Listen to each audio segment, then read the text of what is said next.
Hey guys, welcome back to 4-Wheel Drive's Life. Today I'm excited to talk about my journey to going all electric for my camping and overlanding trips with the help of the Etaker M2000 power station. So let me take you through my setup and show you how it meets my energy needs out on the trails. One of the first things I wanted to tackle was cooking. I'm moving away from gas stove tops to a safer, cleaner, and more efficient electric setup. Wait, did I say more efficient? Actually, I didn't know how efficient it is in terms of either using gas or electric to cook. So here I'm showing you a comparison test of me boiling the same amount of water with 3 different setups. 1 is electric kettle, 2 is induction cooktop, 3 is a propane butane powered cook stove. From this test, we'll know exactly how long it takes to boil the same amount of water. Alright, first I'm going to fill this up with water. So as the maximum level is 1.7 liter. Let's see if the screen focuses. Yep, 1.7 liter. I'm going to fill it to that point. Yep.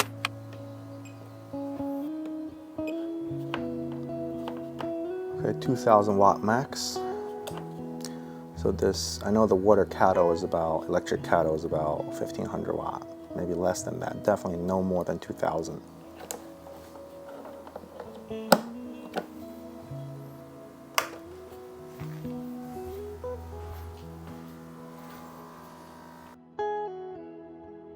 Still at 1.5 kilowatt. If you see on the top right, it says 1.1 hours. That's saying at this rate, it can keep power this kettle for 1 hour and 6 minutes. See some bubble on the bottom. Oh yeah, that's boiling. 7 minutes. Takes about 10% of the battery of this Etaker. So I'm gonna use the Stanley pot. This is my favorite stainless steel pot with like a very thick bottom so that it distributes heat evenly. And put it on top of the induction cooker.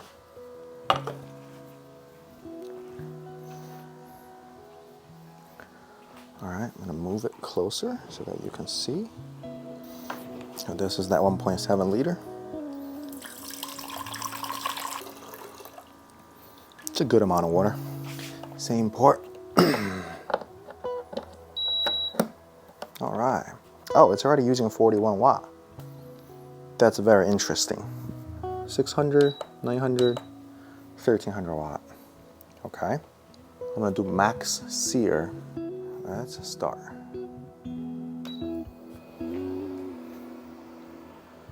See, it's gonna be an interesting test because the electric heater has a smaller heating surface or element, while the entire pot is literally a heating element on top of the induction cooker.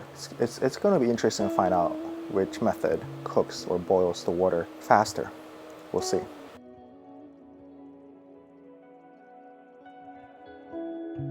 Oh, I'm hearing some resonation, hearing some noise. You hear that? It's like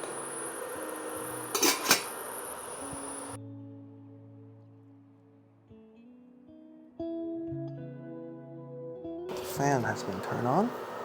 No, nope, still quiet. It's very quiet on this side. So the Etaker, even at 1.2 kilowatt hours, or even at 1.2 kilowatt, it's still not kicking on any fans, which is good. Can't say the same with the induction cooktop. Alright, I'm gonna bring it closer so that you see what I'm seeing. I think I can finally call it boiling. Alright, it's boiling. Almost 11 minutes. It went down from 82 to 69, so it's about 13%. And it's even drawing power even after I turn it off. 41 watt, which is surprising. Empty pot. I'm gonna pour everything in here.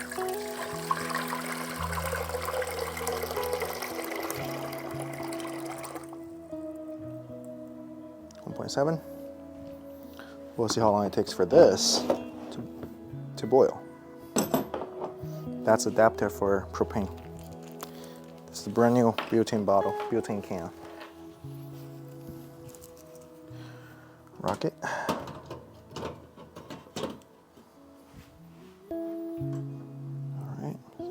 this in. It's in there.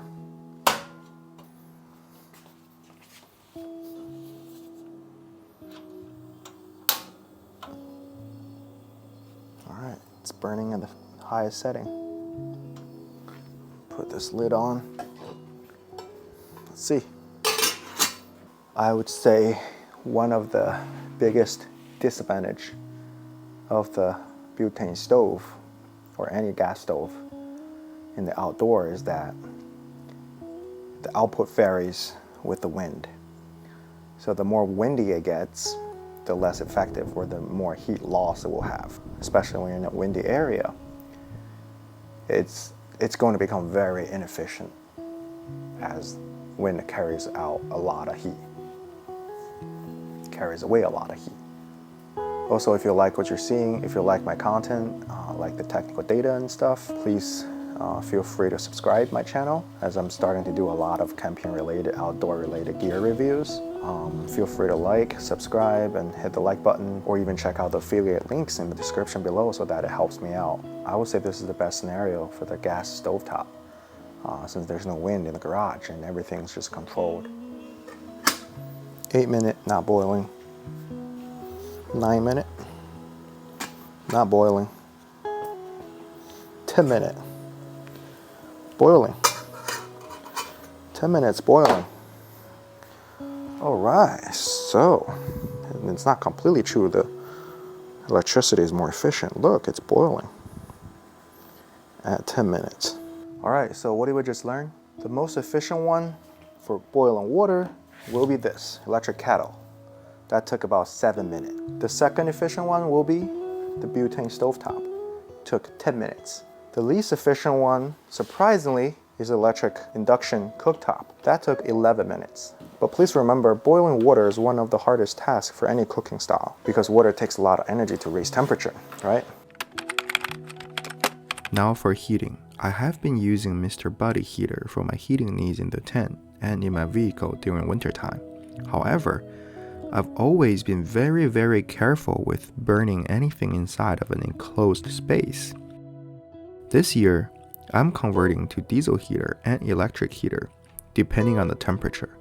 For early fall camping, I find it more than enough to use a small space heater that uses around 600 to 1000 watt per hour. The Etaker has more than enough juice to keep the tent warm without using the heater constantly all the time, that is. When the temperature drops to below 40 degrees Fahrenheit, the diesel heater will be my heating choice. It uses around 400 to 500 watt hours of energy or electricity for around 12 hours of continuously running.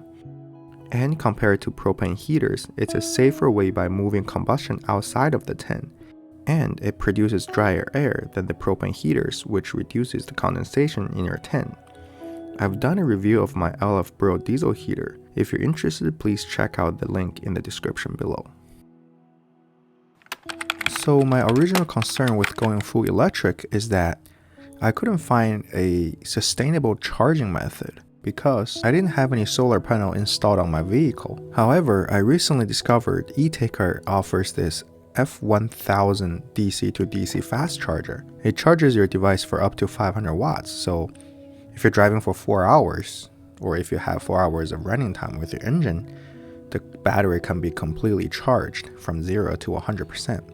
Plus, with Etaker's 200 watt solar panel charging, I'm very confident that I will have no problem replenishing my Etaker solar generator. So ideally, whenever I'm traveling on the road, I'll be using the Etaker's DCDC fast charger. Charges around 500 watt per hour. And whenever I'm stationary at the campsite, I'll just use the Etaker's 200 watt solar panel, which pulls in around 100 to 130 watt per hour. Let's assume that whenever I need the solar panel, I'm charging from 9 a.m. to say 5 p.m. So that's a good 3 plus 5. That's a good 8 hours of time. From where I live, 8 hours of daylight is very reasonable. So 8 hours times, on average, I'm getting even on the lower end 90 watts. So 8 by 90 is 720 watt hours. That's a pretty good amount of energy input. So that's equivalent of using an induction cooktop at 600 watt for a solid non-stop hour and 12 minutes. If I'm only cooking for a family of 2 or 3, I would argue that's a whole day of cook time. Also, one of the biggest advantage I like Etaker over other power station is having using gallium nitride technology. It can be charged and discharged at temperature as low as -22 Fahrenheit. That's really low compared to other lithium iron phosphate batteries. And one thing I absolutely need for my camping trip is a portable fridge to keep my food fresh and my drinks cold. I used to worry about running out of power for it, but with the Etaker power station, I can plug in the fridge along with all my other devices, my phone, my camera, my kids' iPad, and even my drone without worrying about running out of juice. The Etaker's large 2008 watt-hour capacity means I can keep the fridge running for extended period of time without recharging constantly. I can trust it to power the fridge overnight, which makes all the difference on multi-day trips. Pairing it with solar panel and DC-to-DC fast charger mentioned before, I really don't need to worry about running out of energy at all, as long as I'm driving the vehicle or the sun's out. Now I'm going to talk about one of the biggest drawback or dislike I have about this Etaker power station. It's the lack of wireless integration for controlling and monitoring the status of the battery. I will admit that I'm spoiled by the best app integration on the market, EcoFlow. I also use a EcoFlow Delta 2 battery. I'll tell you that the wireless function on the EcoFlow is second to none. You can set everything you could think of on the app. It will be super nice for Etaker to come out with an app that can function similarly to the EcoFlow, and I'll be 100% happy with my unit. So that's my setup with the Etaker M2000 power station. Moving to all-electric camping has been a game changer, and this power station has made it all possible. If you're also looking to transition to all-electric camping, I highly recommend checking it out. It's portable, powerful, and reliable. Exactly what I need out there. I'll put a link to their Amazon store in the description below so that you can check them out. Thank you guys for watching. Have a good one.